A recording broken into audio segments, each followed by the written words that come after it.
Pada episode ini akan kita lanjutkan cerita sebelumnya yang diakhiri pemilik kijang hendak menyembelih lembu. Namun, lembu itu berguling-guling di tanah sambil menangis, lalu ia pun menukarnya dengan lembu yang lain. Mari kita simak lanjutan dari kisah si pemilik kijang kepada Raja Jin. Maka sang penggembala memberikan lembu yang lain padaku, lalu aku pun menyembelihnya. Semuanya normal dan tidak terjadi apa-apa. 2 hari kemudian, ketika aku sedang melamun mengingat kejadian aneh pada 2 lembu kemarin. Tiba-tiba si penggembala datang ke rumahku membawa kabar yang mengejutkan. Ia menceritakan tentang anak perempuannya yang mengerti akan hal gaib. Seekor lembu yang tidak jadi aku sembelih 2 hari yang lalu, ia bawakan ke hadapan anaknya untuk dicek. Anaknya pun menatap lembu itu sebentar dan kemudian ia menangis, lalu tertawa, seakan mengetahui rahasia besar. Rupanya, lembu itu bukanlah hewan biasa, melainkan putraku yang telah berubah wujud terkena sihir. Lebih menyedihkan lagi, ibunya juga telah terkena sihir dijadikan seekor sapi betina, dan akhirnya disembelih oleh tanganku sendiri tanpa kusadari. Kabar itu membuat hatiku bergetar, bercampur antara gembira dan sedih. Aku segera mengikuti penggembala menuju rumahnya. Anaknya terlihat seolah sedang menunggu kedatangan kami. Saat aku tiba, lembu itu berguling-guling di kakiku, seakan ingin mengisyaratkan kebenaran yang tersembunyi. Gadis itu lalu menyiapkan semangkuk air, memercikannya ke tubuh lembu sambil berdoa kepada Tuhan yang Maha Tinggi. Seketika tubuh lembu itu bergetar, ekornya berayun, dan berubah wujud menjadi manusia kembali. Aku memeluknya dengan penuh haru, karena yang berdiri di hadapanku kini adalah anakku sendiri. Anakku kemudian menceritakan semua penderitaan yang ia alami akibat sihir dan tipu daya istriku. Dari situlah aku mengambil keputusan. Aku menikahkan putraku dengan putri penggembala itu, sebagai balasan atas jasanya dan juga sebagai ikatan baru yang membawa harapan. Menantuku segera menggunakan ilmunya untuk menyihir istriku berubah menjadi seekor kijang. Dan inilah istriku yang telah berubah menjadi kijang itu. Saat dalam perjalanan, aku bertemu dengan saudagar yang duduk di bawah pohon ini. Lalu, aku memutuskan untuk tinggal di sini menemaninya bertemu denganmu. Demikianlah ceritaku wahai Raja Jin. Sungguh ceritamu sangat menakjubkan, jawab Raja Jin. Dengan begitu, aku bersedia mengurangi hukuman saudagar sebanyak 35%. Kemudian, majulah si pemilik 2 ekor anjing yang akan menceritakan kisahnya. Sebab 2 anjing yang ia bawa bukanlah sekedar anjing biasa. Kedua anjing tersebut adalah kedua kakaknya. Tapi, ia akan bercerita jika Raja Jin setuju mengurangi hukuman saudagar sebanyak 35% lagi.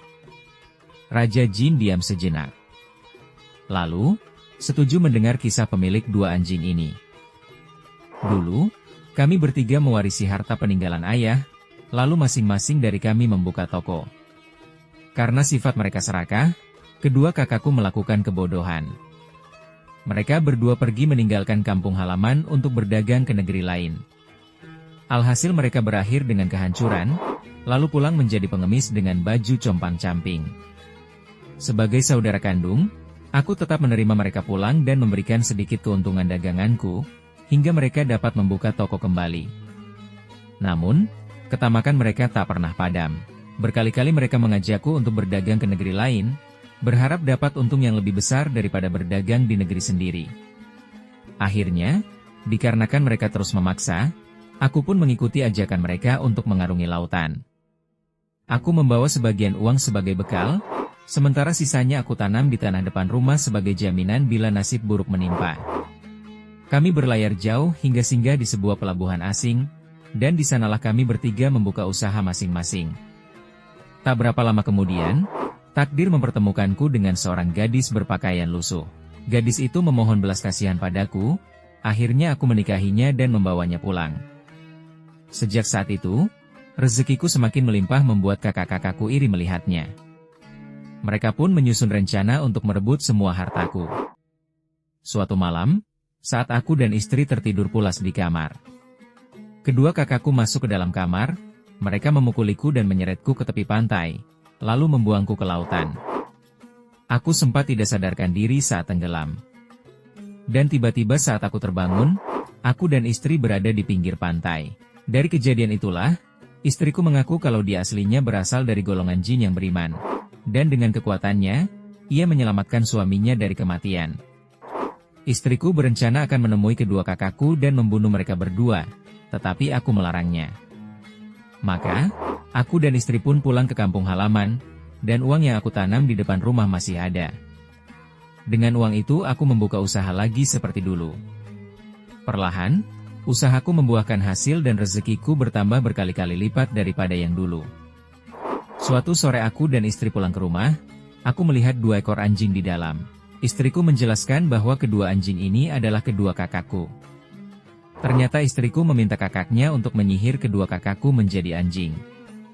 Istriku mengatakan bahwa kutukan ini akan berlangsung selama 10 tahun.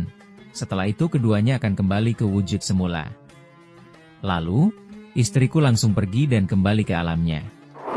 Kini, menjelang akhir masa 10 tahun, aku sedang dalam perjalanan bersama kedua kakakku ini bertemu dengan saudagar dan pemilik kijang. Demikianlah ceritaku wahai Raja Jin.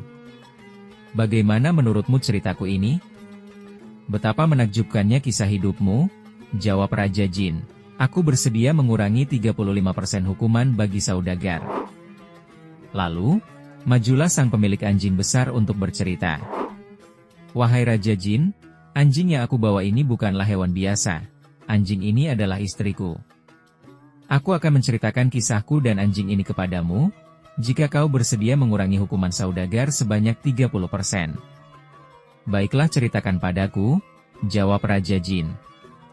Dulu, aku dan istriku hidup aman tanpa ada pertengkaran dalam rumah tangga kami.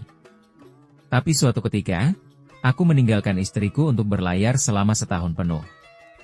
Ketika aku pulang, aku mendapati istriku sedang selingkuh. Saat ia menyadari kehadiranku, ia mendekat sambil membawa semangkuk air, lalu melafalkan sesuatu yang tidak kupahami. Seketika air itu dipercikan kepadaku, dan tubuhku berubah menjadi seekor anjing.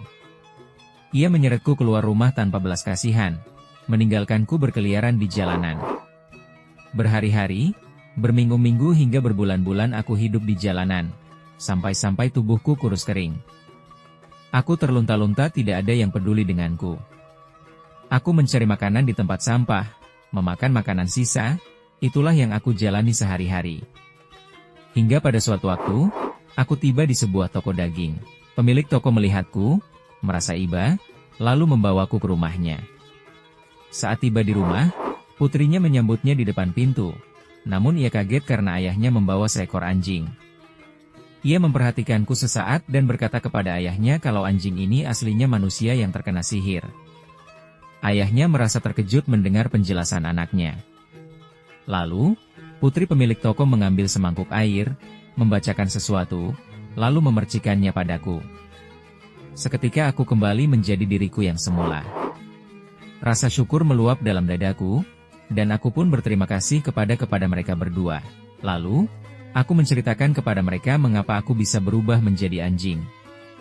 Maka, putri pemilik toko memberiku sebotol air yang telah ia bacakan doa, serta pesan bahwa bila aku memercikannya pada istriku, ia akan berubah menjadi anjing.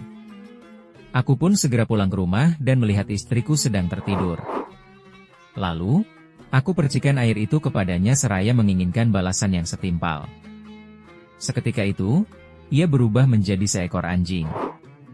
Sejak hari itu, aku membawanya kemana-mana sebagai pengingat dari pengkhianatan dan kezaliman yang telah ia lakukan. Demikianlah kisahku wahai Jin Ifrit, bagaimana menurutmu ceritaku ini? Malam pun berganti fajar. Syahrazad yang telah menuturkan kisah ini berhenti, membiarkan udara pagi menutup cerita dengan rasa penasaran. Dunyazad, adiknya, memuji bahwa dongeng itu sungguh indah dan penuh keajaiban. Syahrazad pun berjanji besok malam, ia akan melanjutkan kisah tersebut, selama raja masih berkenan mengizinkannya hidup. Raja Syahrayar yang terhanyut oleh ceritanya memutuskan untuk menunda eksekusi.